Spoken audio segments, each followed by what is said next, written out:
அனைவருக்கும் வணக்கம். நீங்கள் பார்க்குற இந்த வீடியோ நீரூற்று பார்க்குற வீடியோங்க. நீரூற்று பார்க்குறதுல மொத்தமாக 5 முறை இருக்குது.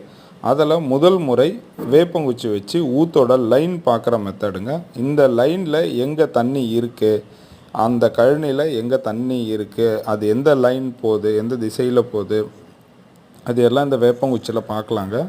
மொத்தமாக இந்த ஃபீல்டில் எனக்கு ஒரு 15 வருட அனுபவம் இருக்குது. 2000 போருக்கு மேலே பார்த்துருக்கேன். இந்த இடத்துல அச்சரப்பாக்கத்தில் ஒரு லைன் இருக்குது.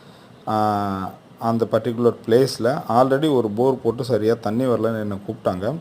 நான் போய் அவங்களுக்கு 2வது ஒரு பாயிண்ட் ஒன்று பார்த்து கரெக்டான பாயிண்ட்டாக வச்சு கொடுத்தேன். இன்னும் போர் பண்ணல. போர் பண்ணதும் ஃபுல் வீடியோ அப்லோட் பண்ணுறேன். உங்கள் வீட்டுக்கு நீரூற்று பார்க்கணுன்னா ஸ்க்ரீனில் இருக்க என்னோட இன்னும் கால் பண்ணுங்கள். மிக சரியான முறையில் நீரூற்று பார்க்குறேன். இப்போ என்ன பண்ணுறேன், ஒரு ரவுண்டாக வந்து எங்கெங்கெல்லாம் குச்சி சுற்றுதோ அந்த இடத்தெல்லாம் கீழே ஒரு கல் வச்சோ இல்லை ஒரு பாயிண்ட் வச்சோ ஒரு மார்க் ஒன்று பண்ணி அந்த இடத்த நோட் பண்ணி வச்சுக்கிறேன். அந்த இடத்துல அந்த ஃபுல் லைன் ஃபஸ்ட்டு ஊத்தோட லைன் நோட் பண்ணிட்டோன்னா 2வது மெத்தடு முட்டை வச்சு செக் பண்ணி அந்த இடத்துல எங்கே தண்ணி அதிகமாக இருக்குன்றதை செக் பண்ணி அடுத்தடுத்த மெத்தட் போகும்போது நம்ம ஒரு 100% தண்ணி வர இடத்த க்ளீனாக நோட் பண்ணி கொடுக்கலாம்.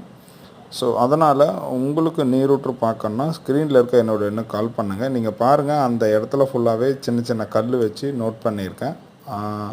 அந்த கல் வச்ச இடம் எல்லாமே நீரூற்று இருக்க இடம். அதில் இந்த குச்சி சுற்றுற இடம் நீரூற்று இருக்க இடம், அதில் எங்கே தண்ணி அதிகமாக இருக்குன்னு முட்டை வச்சு செக் பண்ணலாம். அடுத்தடுத்த வீடியோஸ் பாருங்கள். என்னோடய சேனலில் இருக்க மற்ற வீடியோ பாருங்கள், கிளியராக புரியும்.